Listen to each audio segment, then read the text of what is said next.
Այստեղ ենք հստակ ասելու համար, թե մենք ինչ ենք ուզում, երկիրը, պետությունը, ինչ է ուզում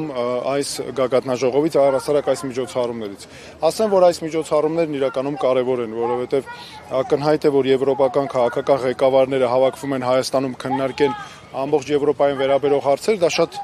իրապես կարևոր է, բայց ես ուզում եմ հարցը քննարկել այլ տեսանկյունից, թե ինչ ենք մենք իրականում ուզում, մեր երկրի հաջողության համար ինչ է պետք, այս գեղեցիկ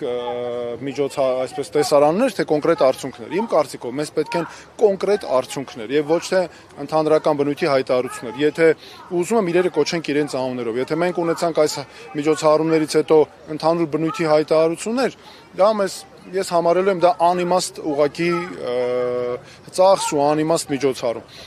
Եկեք մի քանի հարց վերցնենք քննարկենք։ Վիզաների ազատականացում։ Ես ակնկալում եմ, որ այս գագաթնաժողովի արդյունքում մեզ կոնկրետ ժամկետով պետք է ասվի։ Օրինակ, մինչև տարվա վերջ ունենալու ենք վիզաների ազատականացում։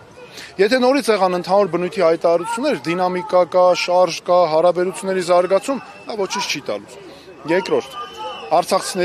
տեղահանված արցախցիների հարցը։ Արցախի մեր հայրենակիցները 100,000-ից ավելի մարդ տեղահանվել է Արցախից։ Եթե ընդհանուրը վերցնենք եւ 20 թվականի պատերազմը 23 150,000 գրեթե մարդ տեղահանվել է։ Ու ինչ, սա ներկայացվում է որպես գեղեցիկ ինչ որ անընդհատ մարդասիրական վիճակագրություն, բայց իրականում խոսքը կոնկրետ մարդկային ճակատագրերի մասին է։ Նրանց կրթության հարցեր, բնակարանի հարցեր, սոցիալական տարբեր բնույթի հարցեր, այստեղ Հայաստանում ոչ թե նրա համար, որ իշխանությունն է հիմա անում, որ լռեն մարդիկ, չխոսան, չէ, իշխանությունը ինչու է աջակցում հիմա իբր արցախցիներին, որ մարդիկ չխոսան, իրենց համար անհարմար խնդիրներ չբարձրացնեն, այլ ոչ թե որ իրապես մարդկանց օգնի։ Եվ մյուս հարցը արցախցիների վերադարձը։ Այո, պետք է այս գագաթնաժողովը իմ կարծիքով ճնշում գործադրի Ադրբեջանի իշխանությունների վրա, որ երաշխավորվի անվտանգ, արժանապատիվ ու կամավոր վերադարձը մեր հայրենակիցների։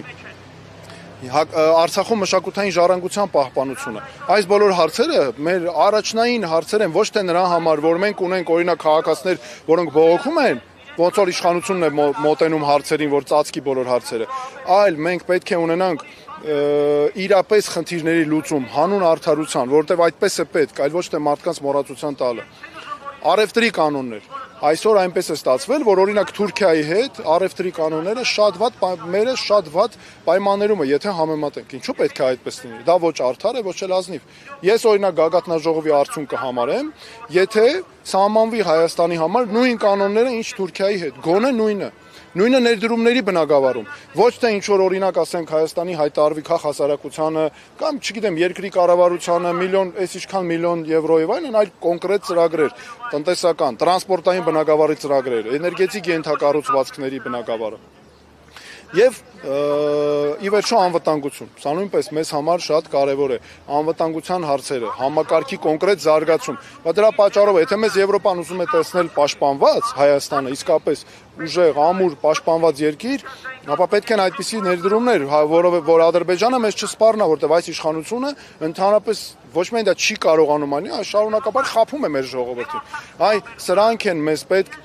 սա մեզ պետք է ներկայացնել պահանջներ նաև պետք է ներկայացնել աշխարհին, որովհետև լուրջ երկրներ հենց պահանջների ցուցակով էլ ներկայանում են, այլ ոչ թե շնորհակալություններ հայտնելու ինչ որ կամ ստանալու հույսով են ներկայանում։ Իմ ակնկալիքը հիմնական կետերով սա է այս գագաթնաժողովից։